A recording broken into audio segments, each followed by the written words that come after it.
ஓய், என்ன பார்த்துட்டு இருக்க? இல்லடா, அம்மா காலையில உன்னோட ஜாதகத்தை தேடிட்டு இருந்துச்சு. நல்ல நாள் வேற பார்க்க சொல்லுச்சு. அது மட்டும் இல்லாம பொண்ணுன்னு வேற பேசிட்டு இருந்துச்சு. எனக்கு எதுக்கு பொண்ணெல்லாம்? பின்ன பையனவா கல்யாணம் பண்ணுவ? ஃபர்ஸ்ட் ஒன்று சொன்னியே அத ஒன்ஸ் மோர். உனக்கு பொண்ணு தேடிக்கிட்டு இருக்காங்க. அது மட்டும் இல்லடா. ஏய் இருடா, அம்மா வந்துருச்சு. நைஸா போட்டு வாங்கிட்டு வந்துறேன்.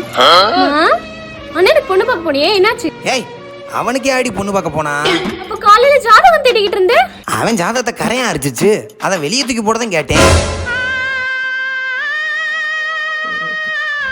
அப்ப நல்ல நாள் வேற பார்க்க சொன்ன, பொண்ணுன்னு வேற பேசிட்டு இருந்தியேமா? ஏய், நல்ல நாள் வரவும் உனக்கு போய் வரம் பார்த்துட்டு வரலாம் பார்த்தோம்.